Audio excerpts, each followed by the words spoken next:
দুটা চক্ষু তো আমি দিছি, তুই দেখিস। আতাইতুকা উযুনানি তাসমাউ বিহা, দুটা কান তো আমি দিছি, তুই তো শুনিস।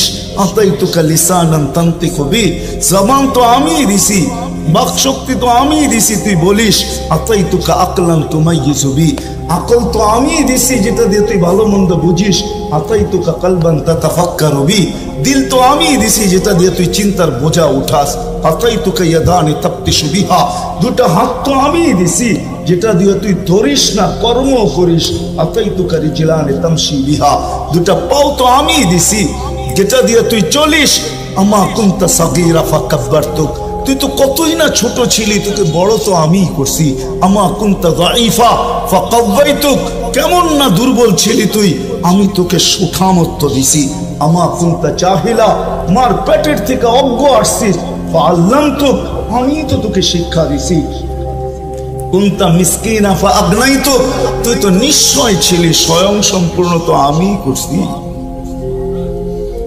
আজকে স্বাধীনতা না দিলে যে কোনো শিক্ষায় আপনি শিক্ষিত হইতে পারতেন না। আপনার আমি বাধ্য ছিলাম, আকাশটা বাধ্য। 1 ইঞ্চি নিচে নামার ক্ষমতা নেই, 1 সুতা নামার ক্ষমতা নেই, ইঞ্চি তো দূরের কথা।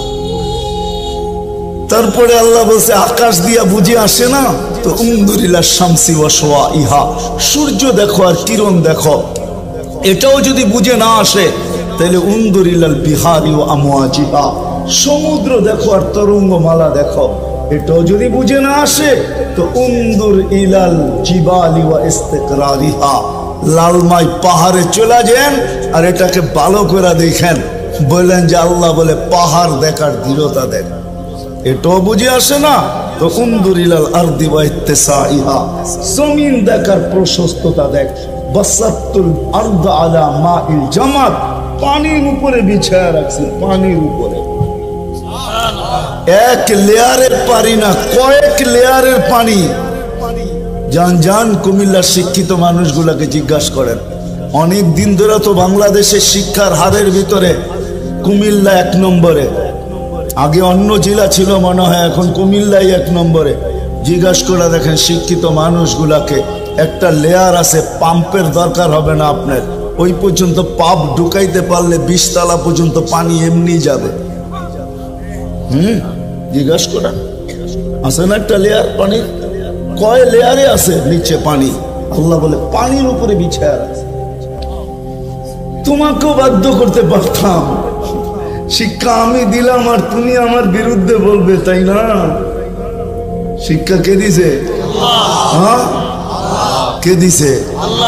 এখানে মেধা কে রাখছে? মেধা বোঝেন? মেধাটা কে রাখছে? আপনি যত বড় শিক্ষিত হন, আপনাকে কখনো প্রশ্ন করা উচিত যে আমার এখানে মেধাটা কে রাখলো, এটার আবিষ্কারক কে? কে রাখলো আমার এখানে মেধা? আমি পিএইচডি করলাম, আমি ডক্টরেট করলাম, আমি এটা করলাম সেটা করলাম, আমার এখানে মেধা কে রাখলো? উচিত তো ছিল একবার না একবার নিজেকে প্রশ্ন করা। আল্লাহ বলে মেধা আমি দিলাম, শিক্ষিত আমি করলাম, আর তুমি আমার বিরুদ্ধে। কি আল্লাহর বিরুদ্ধে না আমরা, না পক্ষে? পক্ষে? কয়জন পক্ষে? যদি প্রশ্ন করি কয়জন পক্ষে, কোন দিক দিয়ে পক্ষে? অতটুকু পক্ষে যতটুকু আমার পছন্দের, এর বাহিরে তো আর আল্লাহর পক্ষে না আমি, ঠিক না? আল্লাহর পক্ষে যদি হইতো তাহলে আজান দিলে কমসে কম মুসলমান কোনোদিন মসজিদের বাহিরে থাকার সুযোগ ছিল না। আজান যখন হইতো, আজান যখন হইতো, আজান কে ডাকে? কে ডাকে? আরে বলেন না, আওয়াজ মুয়াজ্জিনের মানি, কিন্তু ডাক কার? কেন ডাকে আল্লাহ? আপনার আমার ভালোবাসায়, বন্ধুর ভালোবাসায় ডাকে, বন্ধুর ভালোবাসা। বন্ধু চিনেন? কে? মুহাম্মাদুর, মুহাম্মাদুর, আরে নামটা বলেন না, গুনাহ হবে না। 40 নেকি কমসে কম পাবেন, কমসে কম। কোরআনে আছে মুহাম্মাদুর রাসূলুল্লাহ। এটা মনে করে যদি বলেন তাহলে 80 নেকি পাবেন, 80 নেকি।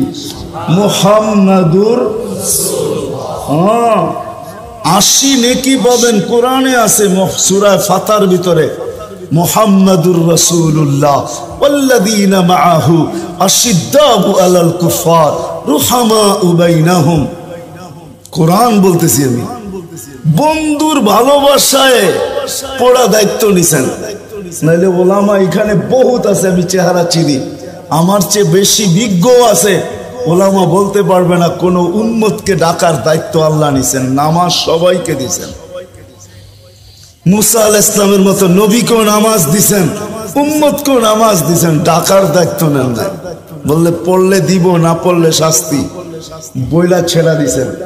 কিন্তু আমাদেরকে নামাজ দিছেন, আবার ডাকার দায়িত্ব নিছেন, শুধু বন্ধুর দিকে চায়।